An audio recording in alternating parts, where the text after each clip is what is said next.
Hello, hello, and welcome to another episode of Homeschool Moms Unfiltered. I'm your host, Amanda, and my awesome co-host is... Hello, I'm Meagan. Hey, hey. All right, so we are your source for messy, imperfect homeschool advice and community. And we are truly so glad you found us. Yes, we are. So we are a secular and progressive podcast. And if you've been homeschooling for longer than, say a minute, you know how hard it is to find people who think that other human beings, all of them, deserve equal rights. Yeah, or, other super bonkers concepts like the earth is round, dinosaurs really existed millions of years ago, gravity is real, and oh, vaccines save lives, and all kinds of other fun stuff.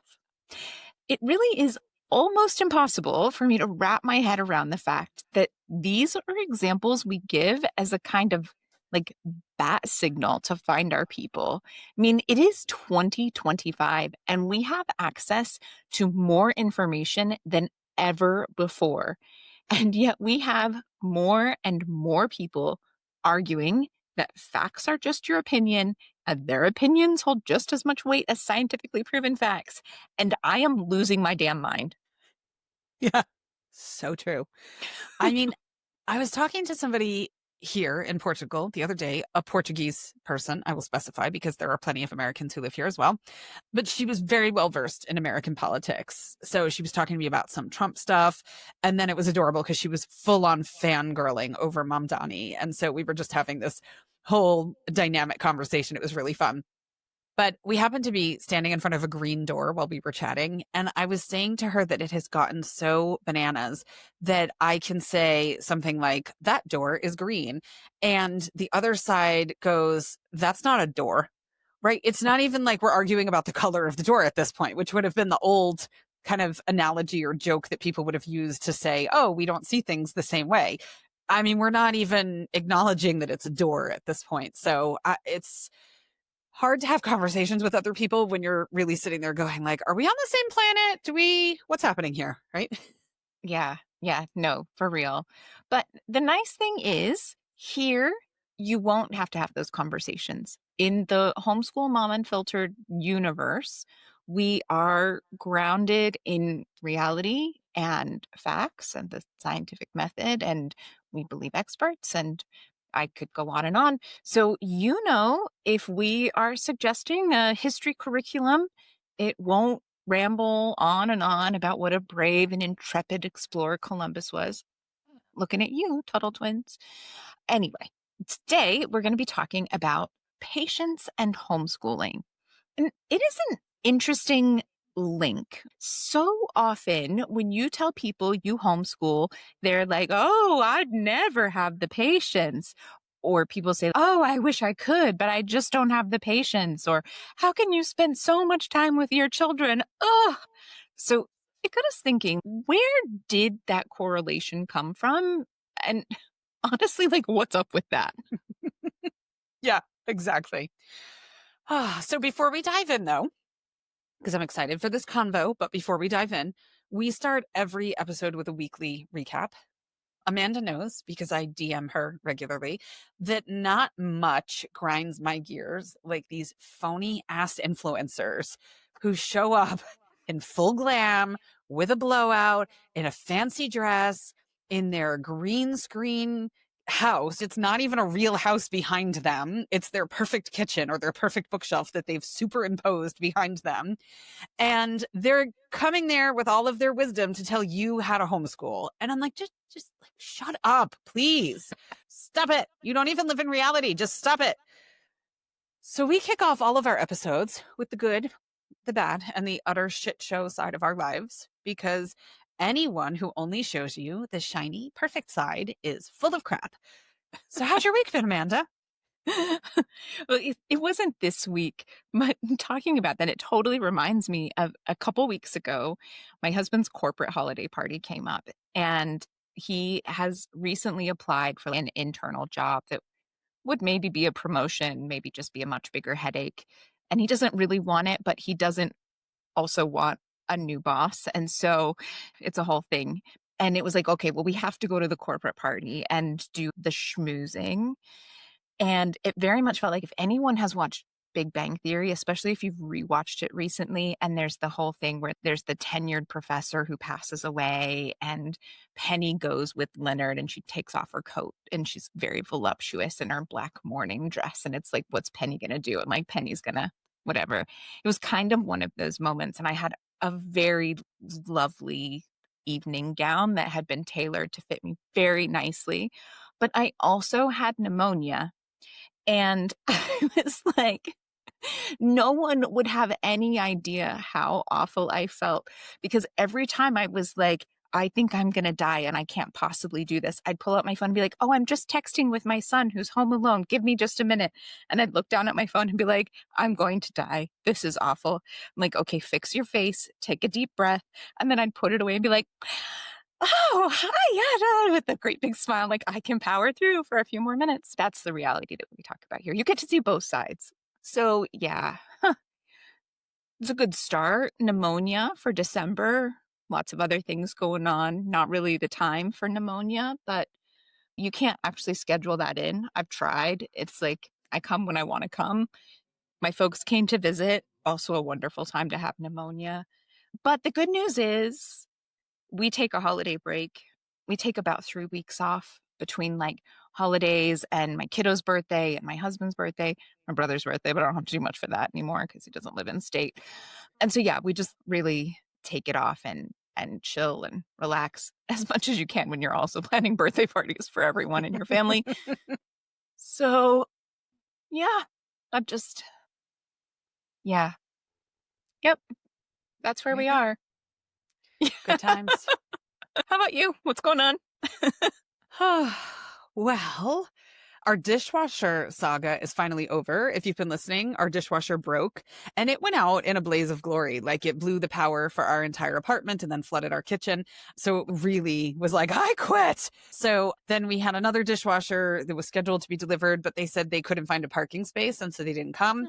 And we do live in the heart of Lisbon on one of the busiest streets. But I was like, it was also end of day on a Friday. And so it felt kind of like, I don't feel like schlepping a dishwasher up 3 flights of stairs right now. So we're just going to say we couldn't find a parking space. And then we had trouble getting it reordered. And when I say we, I mean the landlord. She was updating me.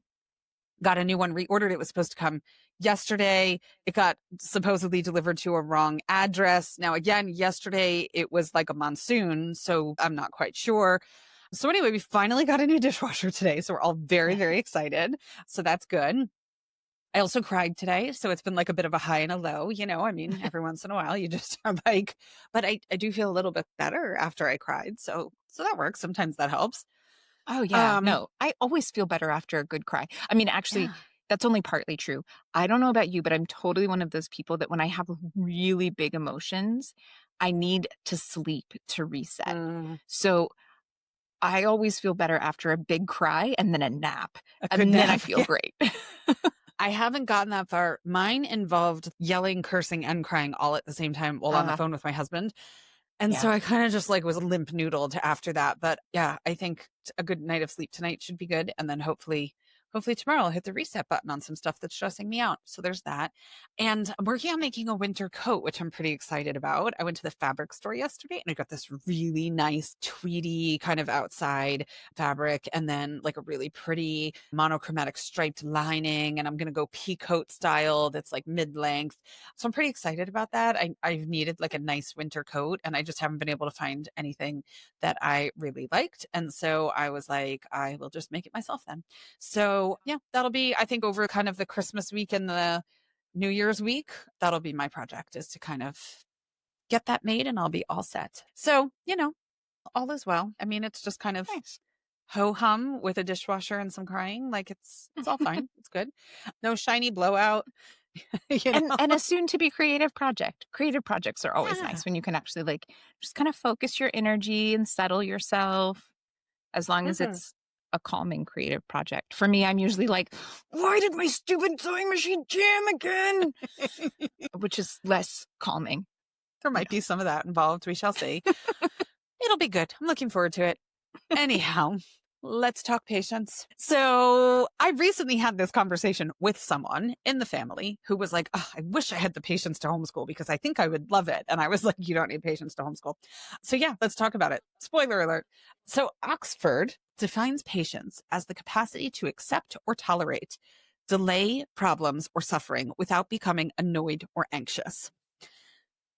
For me, it would be hard to tell my regular everyday anxiety apart from lack of patience related anxiety. So we'll see what we come up with while we chat today. Yeah. And now we are going to talk about all kinds of things. I will say from the top that I do think you need some level of patience to be able to homeschool.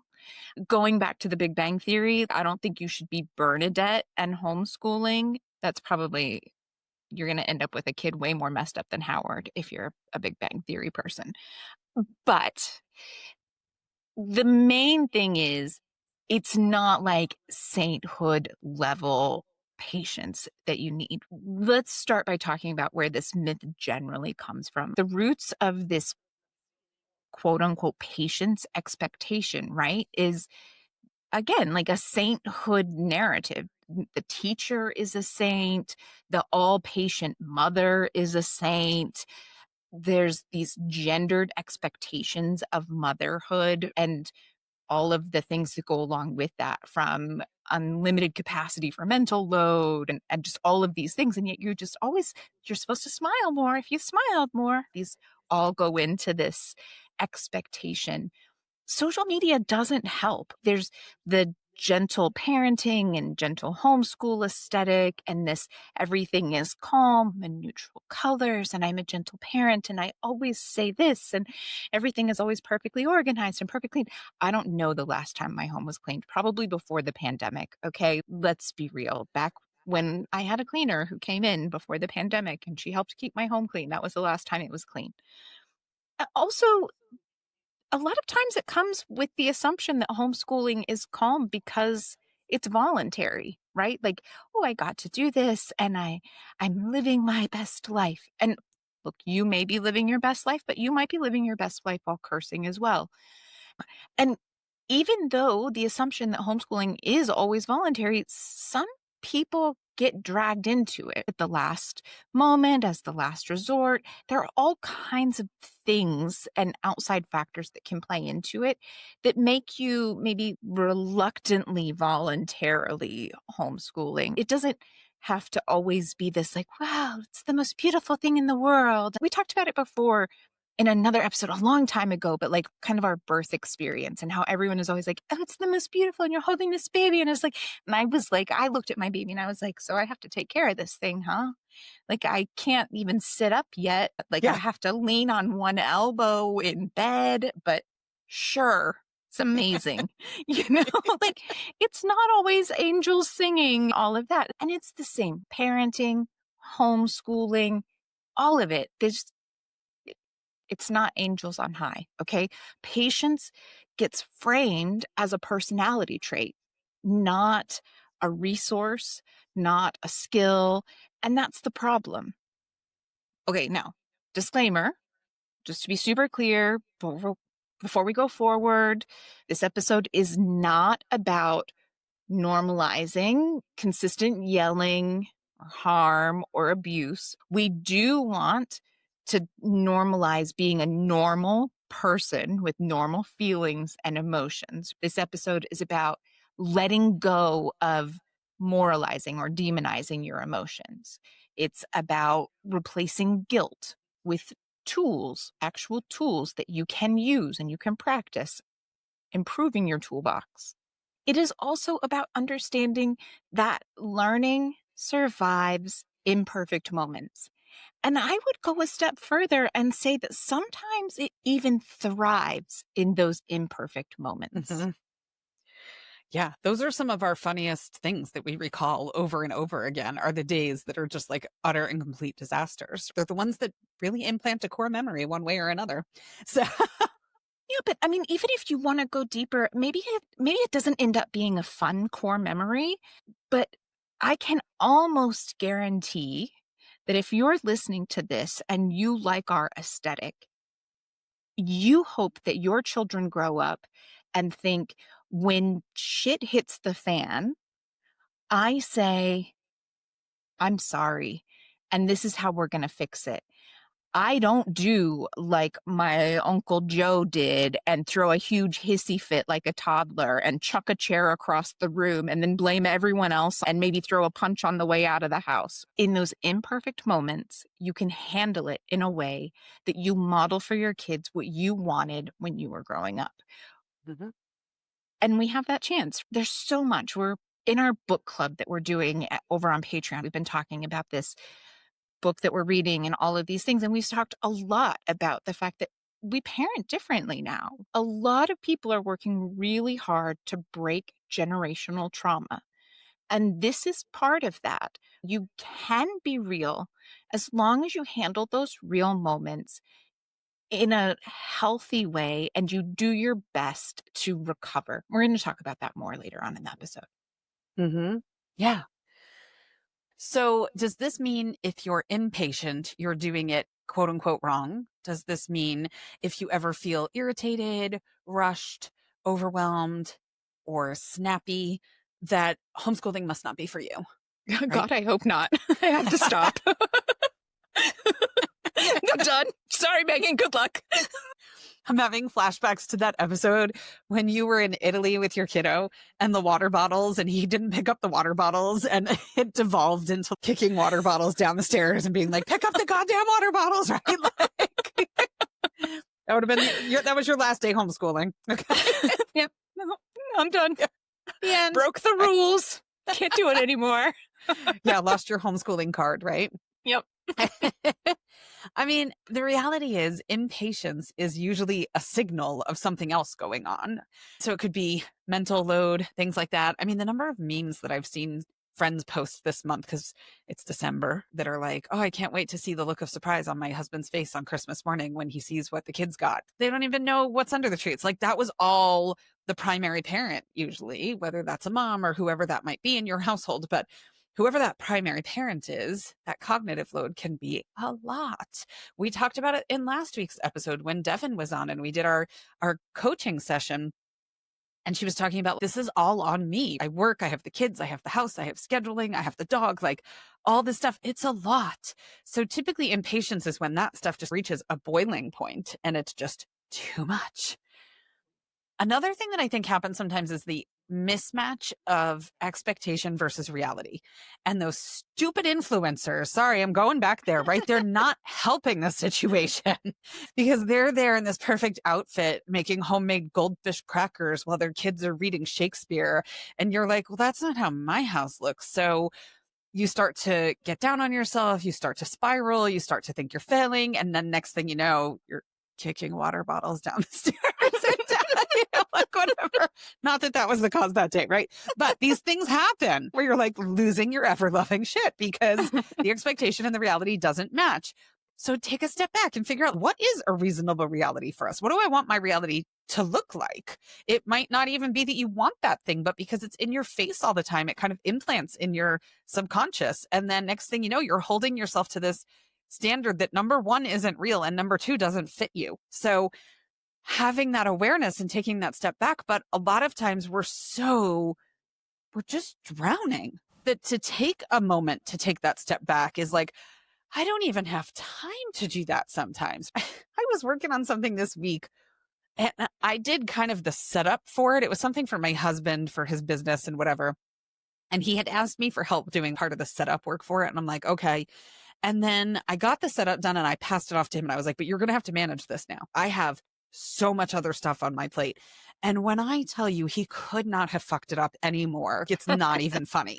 But I'm like, I can't manage this for you. I already have too much on my plate. You're a big boy. You're going to have to figure this out, my friend. So I can't, because otherwise I'm going to lose my shit. And I'm just like, not my problem. Another thing could be lack of support or structure. So we've talked a lot about structure before on the podcast, and I have thoughts about structure. We did a whole episode about rethinking structure in homeschooling, but sometimes it's not necessarily structure, meaning like I have this hourly color coded schedule and we stick to it. And that's the only thing keeping my sanity intact.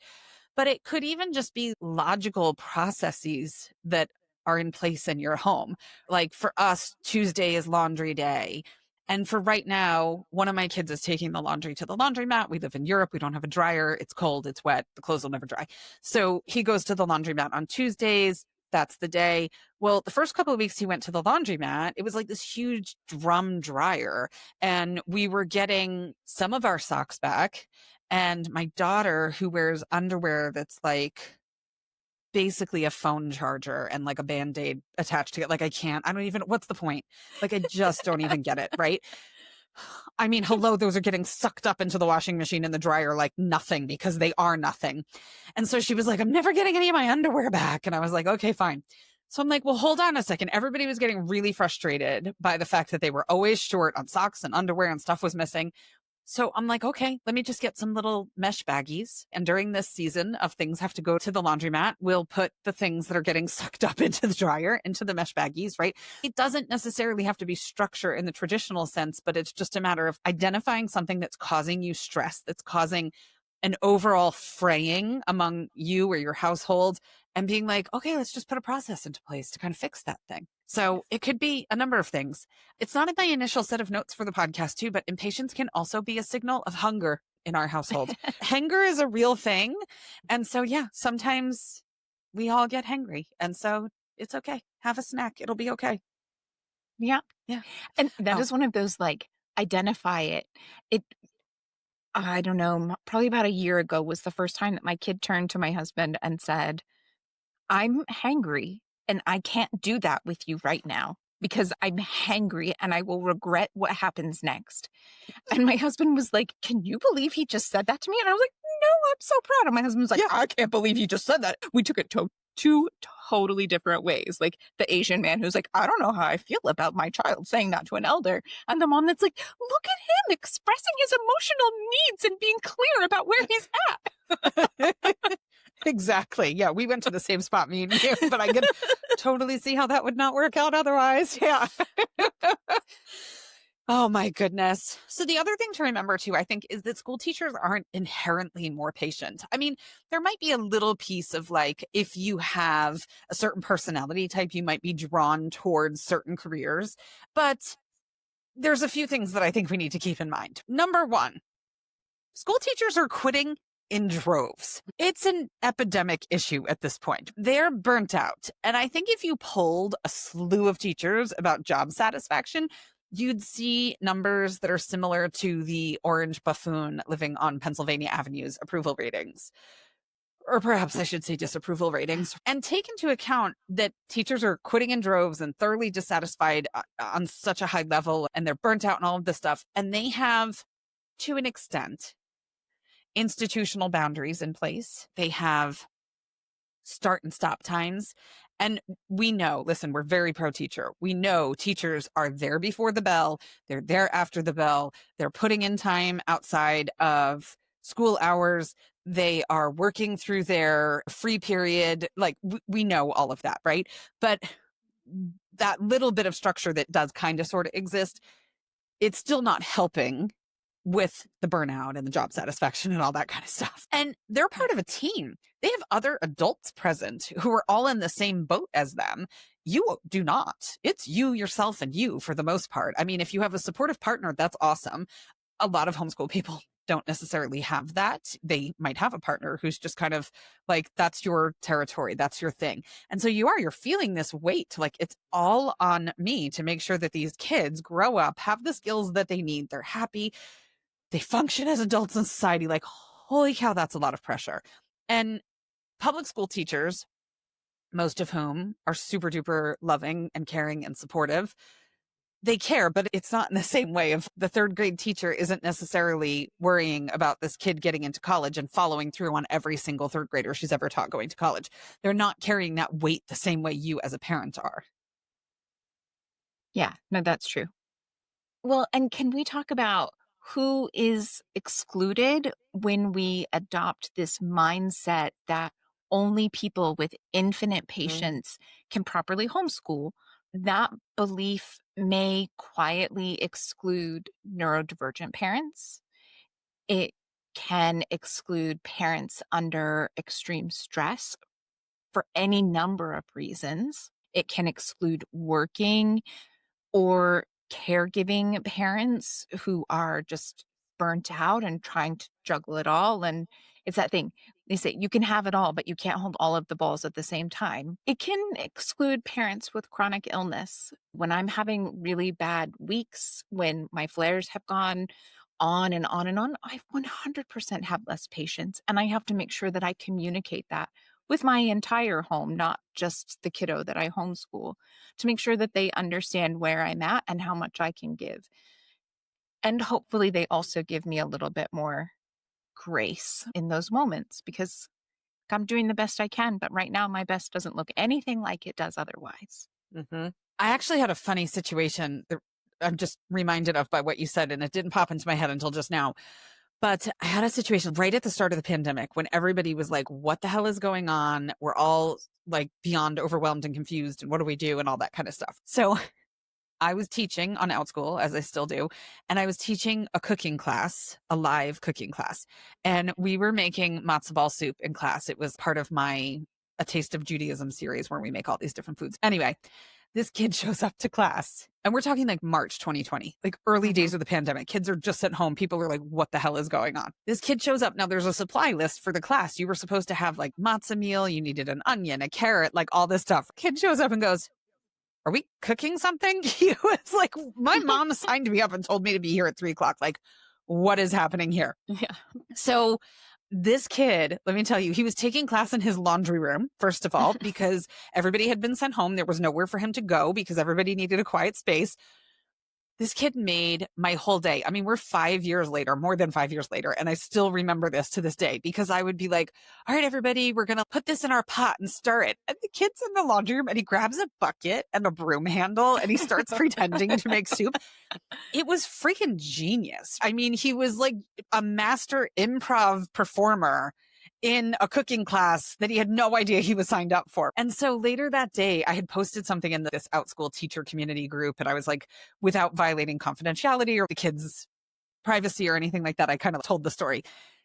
So later that day, this teacher posts in like the main Outschool parent group and was like, parents, it's essential that your kids show up to class with everything they need because it's really disruptive and blah, blah, blah. And this mom replied and was like, listen, I'm caring for my elderly mother. My business is going down the drain as we speak.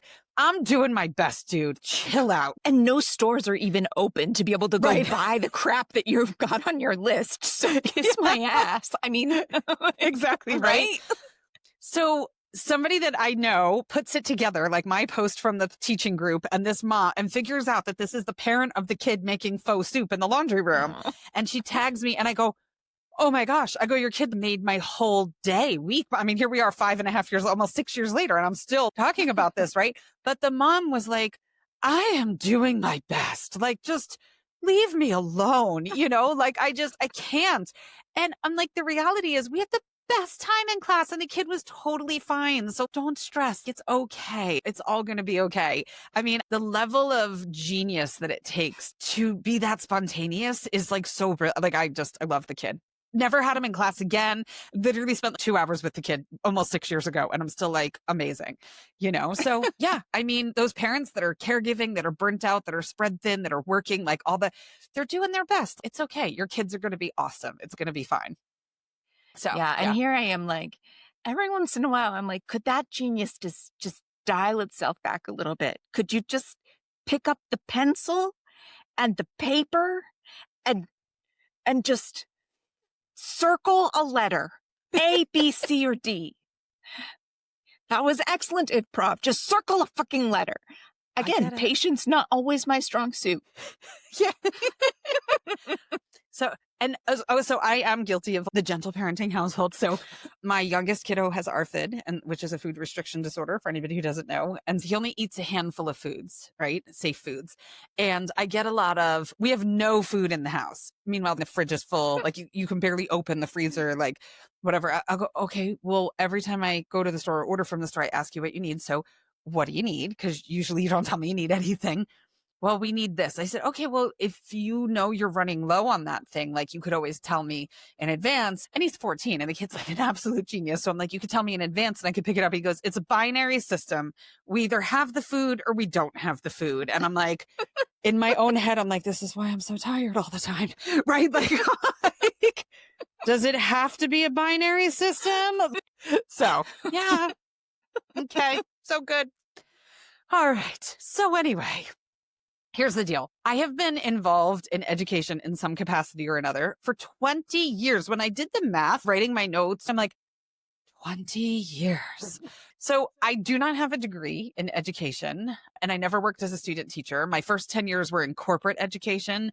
And so it was all adult learning principles and training and stuff like that. So I did not do college for education. I did not student teach. However, I am willing to go out on a limb and say that there's likely no course in the college curriculum or during the student teaching thing that's like, here's how we impart patience upon you. And here's how you practice patience. And here's what that looks like all day long. And that's because it's not a teaching skill. Okay. Yeah, it's just not, right? So what are the skills that our kiddos may need from us in order to learn and succeed? And I say may because we all know how different every kid is and how homeschooling rocks because we can adapt to however our kid learns best, etc. So if you're listening to this list and only one or two resonate with you, don't stress. It's fine. Take what serves you and leave the rest. It's totally cool. And then your kid's going to adapt and change and go through puberty or whatever else. And then what serves them is going to change and you're going to have to adapt and change. And it's fun. It's super fun. So things like clear expectations, letting them know what's expected of them. And even just something as simple as like sometimes as teenagers, like they'll need to make a phone call to a place to try to reserve something or book something. We don't realize necessarily how foreign that is to them, especially for these kids that grew up in app land where there's an app for everything and you book stuff. To make a phone call and to have that smooth flow on the phone, sometimes it literally takes like, here's what you can expect them to ask you before you make this phone call and setting expectations for things. And that's just a really tiny example. Predictable routines and rhythms. If you tell the kiddo that we're doing XYZ today and then they wake up and they're starting XYZ and you're like, what are you doing that for? We're working on ABC. It's like, how the hell was I supposed to know that? You told me XYZ. I mentally prepared for XYZ. Now you're telling me ABC. So they need to know what's going on. They can't necessarily shift on the fly all the time. At the same time, they do need some flexibility, and so do you, to where they're like, well, I'm kind of knee deep in XYZ. Is this cool? And you're like, okay, we can do ABC tomorrow. It's okay. A really big one in place of patience is something that we'll call repair after rupture. So when you have a Mount Vesuvius type moment, talk about it after the fact. Let them know, wasn't my best moment. Here's how I got there. I'm sorry. You can apologize. It's okay. You're quote unquote allowed to apologize to your kids. Should be apologizing to your kids. If you've done something wrong, it works in both directions. And then another thing is just modeling self-regulation, not perfection. Nobody expects you to be perfect. Nobody expects you to be a robot, but just doing your best to model self-regulation. If you know that hangry sets you off, try to figure out the night before, what are my 3 meals going to be tomorrow? Maybe I need to defrost something. Maybe I need to have something at the ready. We're going to be super busy all day long. Putting some empanadas in the air fryer at lunchtime is going to be all I've got time for, but it'll keep me from getting hangry. Just some sort of process in place to try to ward off some of that stuff. Yeah. So today's episode is about how we, as the adult in the situation, do not have to be perfect. And patience is not the primary requirement for homeschooling.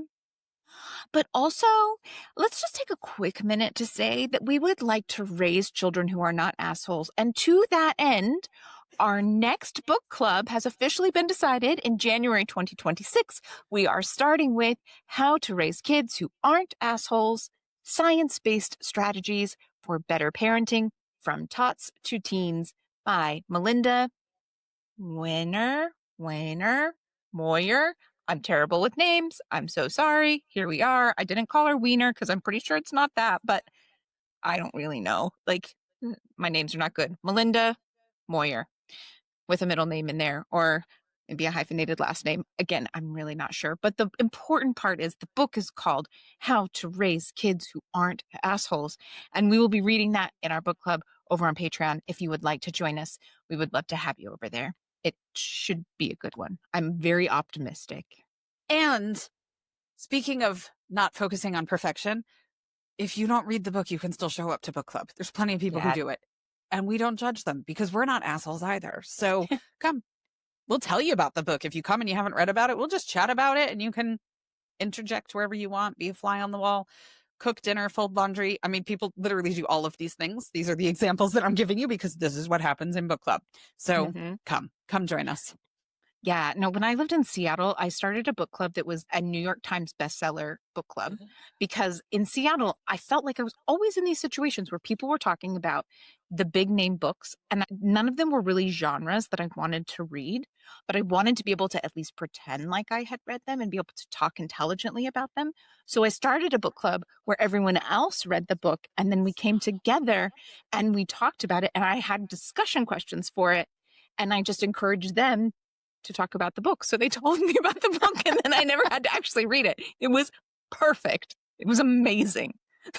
I pulled something like that off at the grocery store the other day. So my daughter comes up to the shopping cart and she's got a package of persimmons in her hand. And I've never bought persimmons because it's just not been like part of our fruit rotation.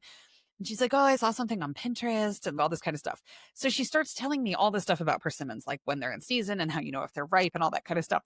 We get up to the register and the lady is scanning them and she goes, oh, I love these. They remind me of my childhood. And I go, oh, and now's the perfect time of year, the season and all this. And I start spouting off all the stuff that my daughter just said, but like I was some sort of persimmon expert. And I give her like a side eye and she's like, you just stole all my persimmon fat. I'm like, I sure did. And I passed them off as my own. I acted like I'm a total persimmon expert. Yep. So we were cracking up. It was good. Yep. All right. So what is patience not? Okay. We've talked about all kinds of things, but there's some important distinctions here. Patience is not emotional regulation. Patience is not a calm tone 100% of the time. Patience isn't unlimited capacity. You can be direct, you can be firm, you can be structured, unless you're Meagan in Meagan's house, and then you can't be structured. You can have and hold boundaries and still be a good homeschool parent or caregiver. You can have all of these things. They do not mean that you are lacking in patience or that you're not doing it correctly. I resent the structure comment because did you not just hear the point about Tuesday being laundry day? Like, clearly. Clearly, loads of structure in your home. Okay, then. I mean, in fairness, my family would just be happy if we had a laundry day. So you do have that on me. Yeah, but it ties in with our minimalist thing. Everybody only has 7 shirts and 7 pairs of pants. So there has to be a laundry day. You have enough to get you through much longer. We do not. Yeah. And I'm like, running low. Could do laundry. Could order some more underwear for delivery. I'll order more underwear for delivery. Oh my gosh, I'm telling you. Okay. So this whole patience and homeschooling thing, why is it harmful? Remember what I was saying a bit ago about shiny influencers? You might not remember. Maybe I wasn't firm enough in my statement, but I really fucking hate them. Okay. So Are you having a week? Has there been a couple of influencers who have really gotten under your skin, or is it just the holiday season and influencers? And you're like, look, no one is that perfect. One in particular, and you know exactly who it is. Okay. Okay.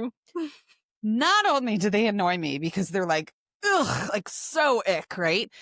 But they're harmful. I'm sorry, but they are. They keep parents who are just being humans, perfectly typical, average, functioning, caring parent humans, and put them into this shame cycle because they can't live up to this expectation that this person has set out there that they make look so easy breezy perfect. And I'm not talking about I don't give a shit. I've been homeschooling for 10 years. Like, we're complete hippies. Like, I'm not trying to live up to that expectation. It's not me putting out there like that I feel bad because I don't, no, I do not care.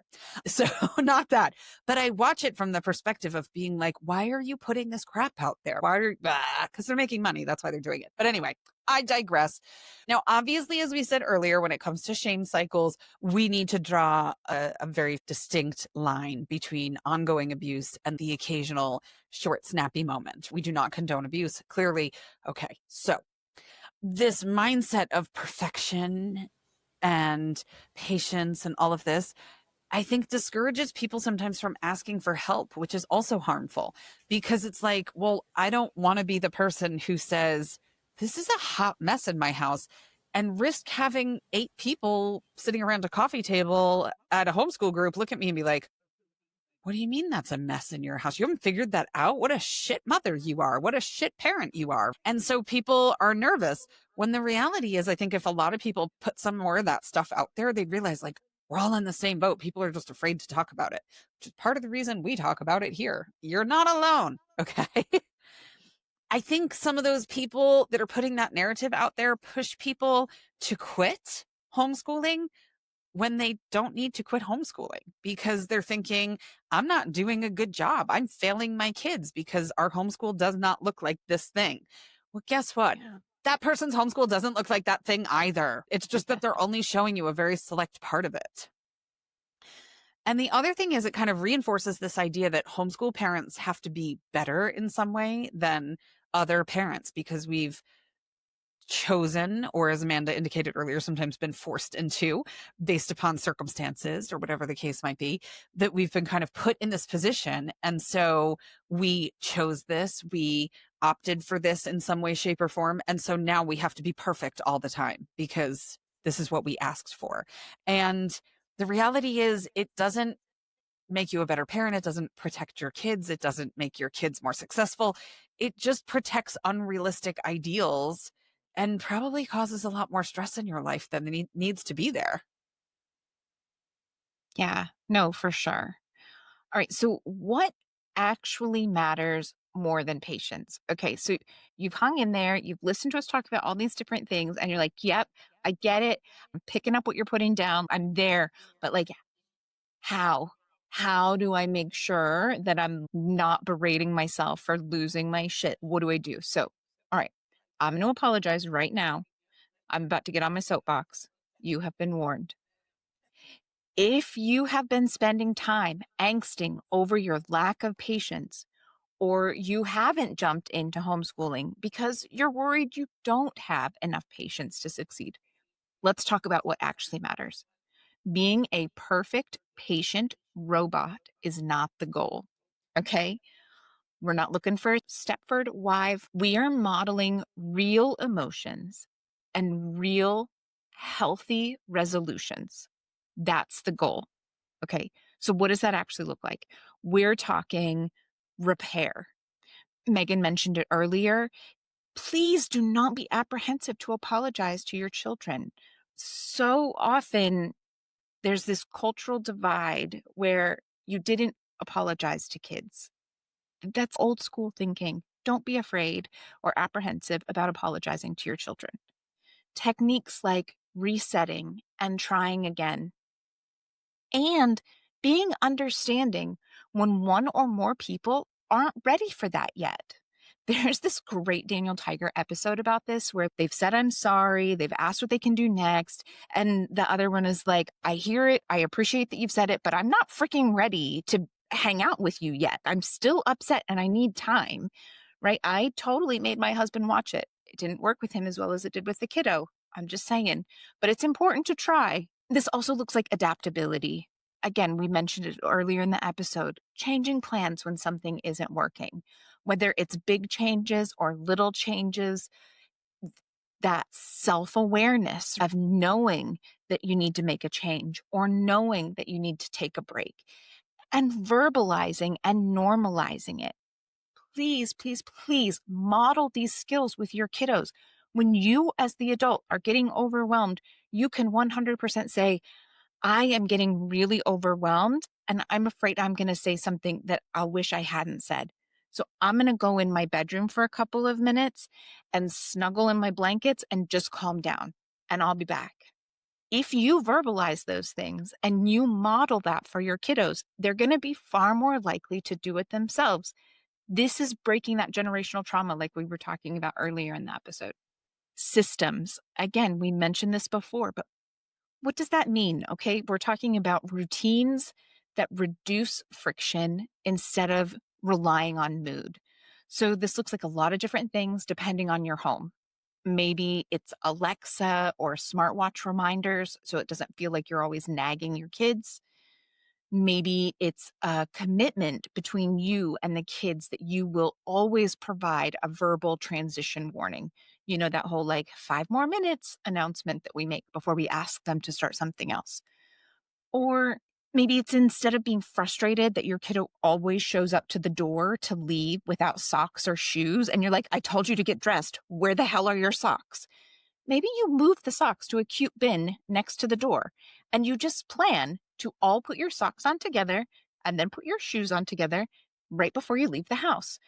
Systems are just routines that reduce friction and or just frustration for everyone involved. There's no need to fight it. Put a system in place that helps eliminate some of those pain points. Hmm. I'm a huge fan of systems. I'm shocked. You and your gentle parenting. In fairness, I am too. Maybe not so good at actually following through with them. Like, okay, I asked 4 times. Now I've just lost my shit. Okay, the last one that I just want to point out is boundaries. This looks like ending lessons before resentment builds, or even just the frustration point. If you know that your kiddo can only do math for 30 minutes before they start getting tired and making mistakes and getting frustrated, create that boundary for them. Hmm. Help them realize it, create it for them, and then empower them to create those boundaries for themselves. It could be something like being clear about what times you can and can't help with schoolwork. If you know that you have to chop a bunch of vegetables and prep this meal and you won't be able to do all of it and make dinner while also talking to your kiddo about X, Y, or Z, tell them at the beginning of the day, I am happy to help you, but I have a hard stop at this time on the clock because I have things that I have to be able to focus on. Those are okay. Those kinds of Hmm. boundaries, they are healthy. And it's important to show your kids, again, you're modeling skills they need to be able to have. It might be something like saying, I will help you with ELA, math, and history, but you need to go to dad for science experiments and chess because not my thing, right? Like I don't want you to fail. I want to help you, but I dread those things. So they have been outsourced. Please don't bring me the chess board game. I don't want to do it. Forcing yourself to do things that make you unhappy are not going to be good for any of you.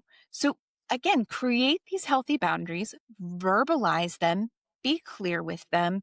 That is what you're looking for in effective homeschooling, not endless patience, not a constant calm tone that always keeps everything beige, right? Boundaries. Hmm. Yeah. All right, stepping off of my Oh, soapbox now. I was just saying, I feel like we both got a lot off our chests today because I got to complain about influencers and you got to get on your soapbox. So it's been a good day. Yeah. I like it. I'll take it. Ah, deep breath. It's good stuff. All right. Before we get to today's mantra, if we could ask one favor, please. Wherever you hang out in the cyber world, would you give us a like and a follow? The world is built on algorithms. And the only way people find our podcast is if people like and follow and share and all that. We got a badge from Spotify this year in our Spotify Wrapped, which, yes, we know Spotify has all sorts of political noise around it right now. And The wrapped concept has sketchiness around. We get it, but we didn't ask for it. It just showed up. So it's just there. But we got a most shared badge this year, which was super exciting. So we're like, yay, we love it when people most share. So exciting times. But the more progressive, secular homeschoolers we can find and be like, you are not alone. We love that. So yes, please like, follow, share, leave a review, find us on Instagram, find us on Facebook, wherever you hang out. I guarantee you we're there. Let's be friends. Let's do this again sometime. Yeah. No, that's it. I mean, parents and caregivers who are secular, progressive homeschoolers, they are desperate for community. It doesn't matter if you live in a blue state or a red state, just feeling like you have a place where you really fit in and that kind of connection and that sense of like, I'm going to check out and spend a little bit of time with other people who get it. Like they're desperate for it. So, just help them find it. Yeah. Yeah, I like it. All right, so let's wrap up with our mantra for the day, which is kids don't need endlessly patient adults. They need regulated ones who repair. So don't beat yourself up. If you have a moment, we all have moments. Repair, move on. Put a system Yep. in place to try to prevent it from happening again. But something else will happen then. And then you'll repair and you'll move on. It's okay, right? It's all good. So go forth with whatever level of patience you have available at your disposal today.